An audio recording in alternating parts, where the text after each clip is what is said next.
Hello, friends and neighbors and fellow Bible students. How are you today? I am talking about Zechariah, and that's because we're going to be starting a study on the book of Revelation soon, and I was wanting to kind of prep for it and cover some things that could really help us understand the book of Revelation better. So I'm going to talk about some prophecies from the book of Zechariah. Zechariah was the grandson of a Levite priest, so Zechariah himself was a priest and a prophet. His family returned to Jerusalem with the first group of Jews, Israelites, who returned from Babylon after 70 years of captivity. And Zechariah's message throughout the first portion of the book was a message of encouragement for those who are rebuilding the wall.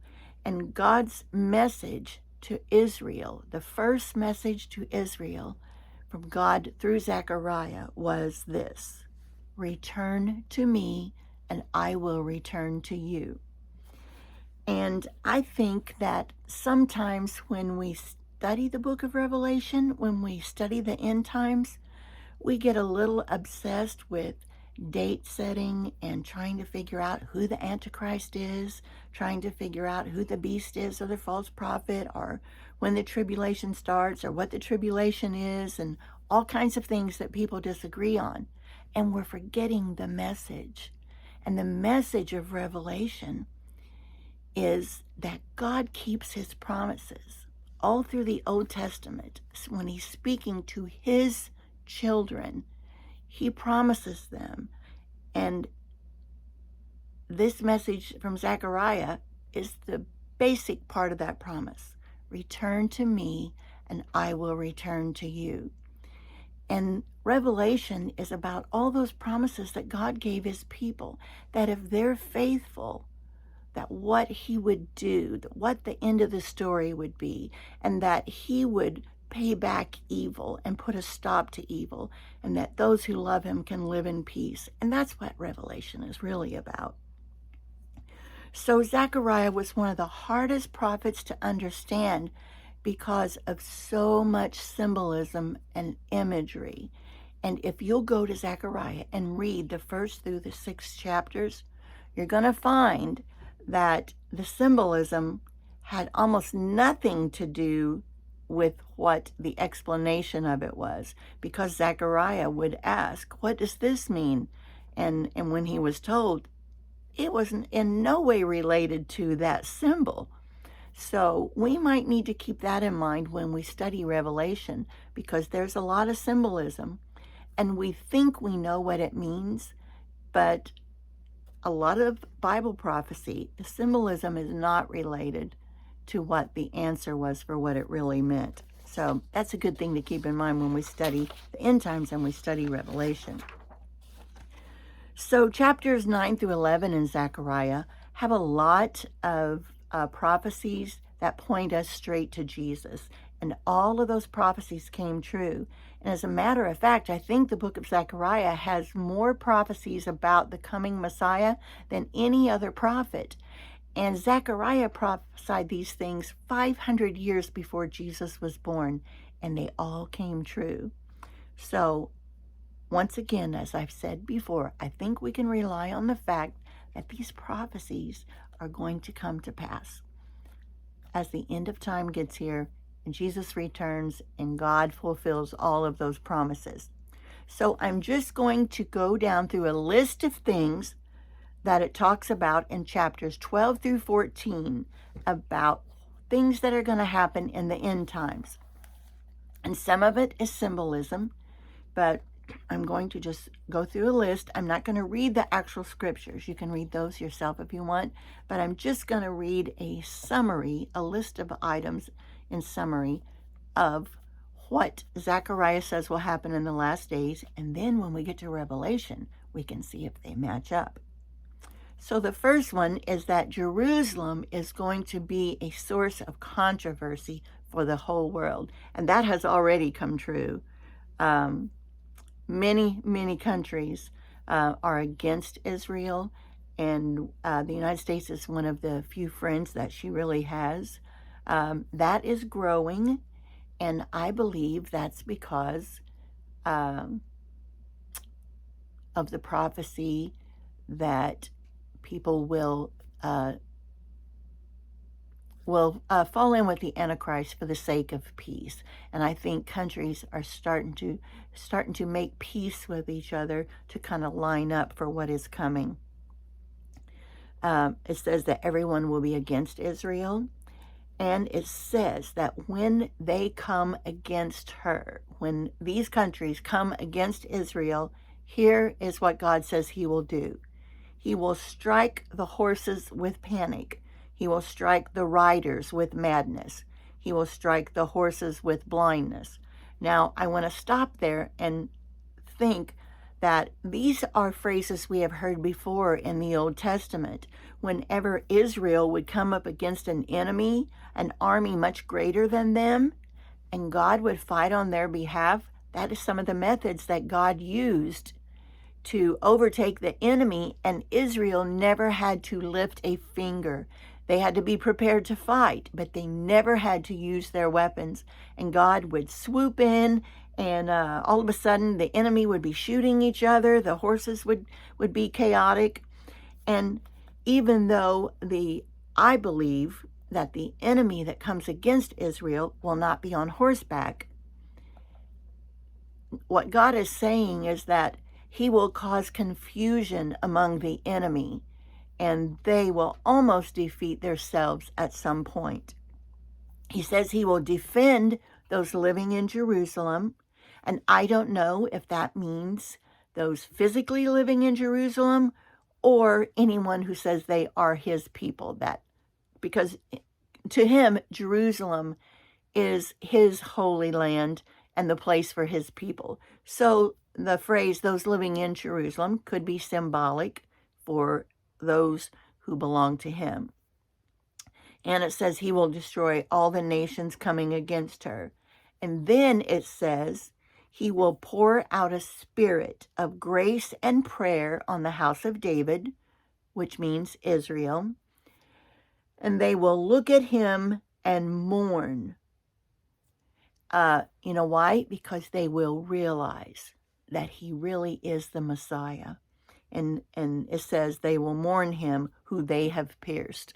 And that actually, I believe, whom they have pierced really refers to all of us, because he was crucified for all of our sin. And it wasn't the Jewish people, it wasn't Israel as a whole who rejected Christ, because thousands and thousands of Jews believed he was the Messiah. It was the corrupt priesthood and the corrupt synagogue leaders who turned against him. Thousands of Jews believed he was the Messiah. And now the Jewish nation, Israel, they have been blinded. God has blinded their eyes until the time of the Gentiles have come in. And we're getting ahead of ourselves. But this says, God said in Zechariah, he told Zechariah that after he defends Israel, after he defends Jerusalem, then he will pour out a spirit of grace and prayer on the children of Israel, and they will see and recognize that this is Jesus. He really is the Messiah. And then it says, when that day comes, a spring will be opened up for them, and they will be cleansed from sin and iniquity. He will remove all idols, all false prophets, and a spirit of uncleanness will sweep through the land. So this is after Jesus comes back. We're assuming, it doesn't specifically say that Jesus comes back, but it will in just a minute. Now, the next verse, this is starting about chapter 13, verse 8. Now, all of a sudden, the things they're talking about, it's kind of a flashback before all of this happened. And this is pretty common in the Bible. in the Old Testament and in Hebrew literature. They don't just tell a story and keep telling the story. They'll tell a story for a little while, and then they'll stop, and they'll go back and retell it with a little more detail. And then they'll tell a little more, and then they'll go back and retell it again. So it kind of gets confusing if you're trying to figure out a timeline.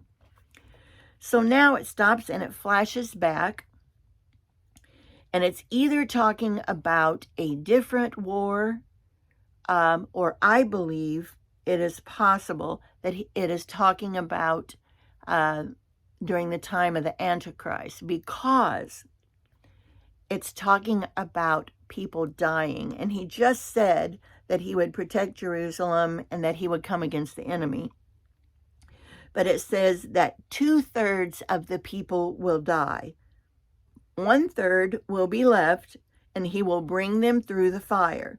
And we're going to see a place in Revelation where it's going to say that 2/3 of the people will die and 1/3 will be left. So when we get to that point, we're going to flash back here and see that this is exactly what Zechariah talked about.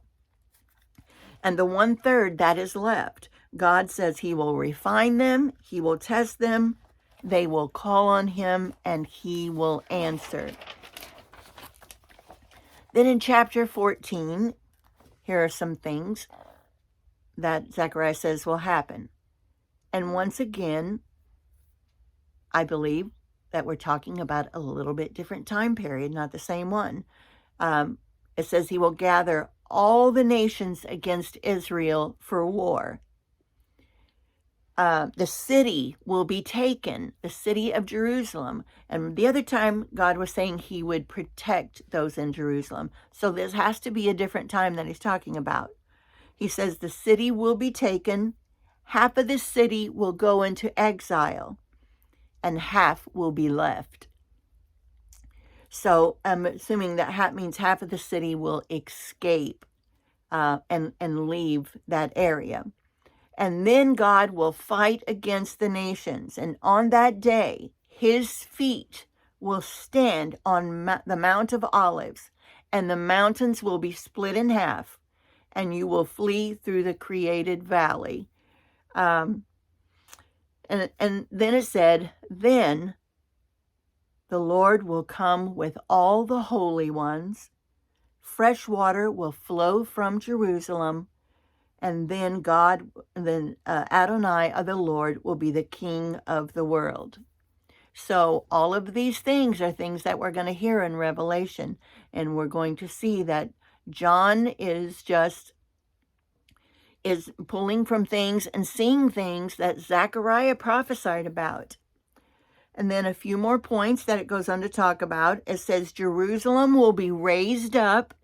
And it makes me wonder if that means from the destruction that just happened when half of the city was taken, and there was a lot of destruction that went on. There's a little more detail. It says women will be raped. He says Jerusalem will be raised up. People will live there. The curse will be broken. And by the curse, I would think that this means the curse of sin and death that the Torah talks about. It says, Jerusalem will live in safety, and all the people who made war against Jerusalem will be hit with a terrible plague. And it actually gives a little more detail about the plague. I'm not going into that. And that the nations who came against Jerusalem, they'll be hit with terrible plagues. It will even affect all of their animals and livestock, and they will fight against each other. And it says, finally, everyone remaining from the nations, and this means all the people in the nations who survived, who didn't, even though armies came against Israel, there were probably still people back home, and those people survived. They weren't destroyed if they were not in the invading armies. Everyone remaining from the nations will go to Jerusalem every year to worship the king. And so I would think that by this point, we're in the 1,000-year millennial reign that we will talk about a little more later on, because Jesus has returned and set up his kingdom in the city of Jerusalem. And it says every year, those of the nations will go to Jerusalem to worship the king and to keep the festival of tabernacles. And if they don't go, there will be no rain in their country. It says, every cooking pot in Jerusalem will be as holy as the vessels before the altar, that everyone who offers sacrifices will use them to stew the meat.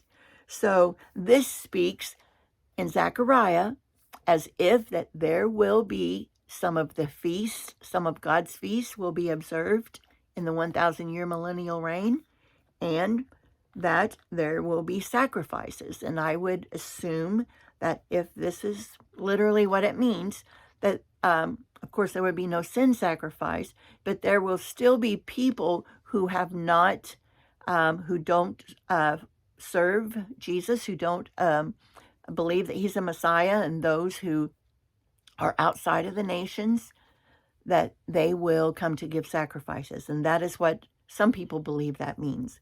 But this is just one passage, so we can't know for sure if that's what it's talking about. But we will come across some other passages kind of like this. So that is what is in Zechariah that talks about the last days. And basically, it doesn't mention the Antichrist or anything like that. It's basically talking about some things that will happen to Jerusalem, some things that will happen to the nation of Israel, and what will happen during the beginning of the reign after Jesus comes back. And it talks a little bit about when Jesus comes back, and some things where God is involved. So that'll get us started. That's a little bit of looking ahead, or looking at what the Old Testament said before we get to Revelation. So I think the next video we'll talk about one more prophet. So I will see you then. Have a good evening.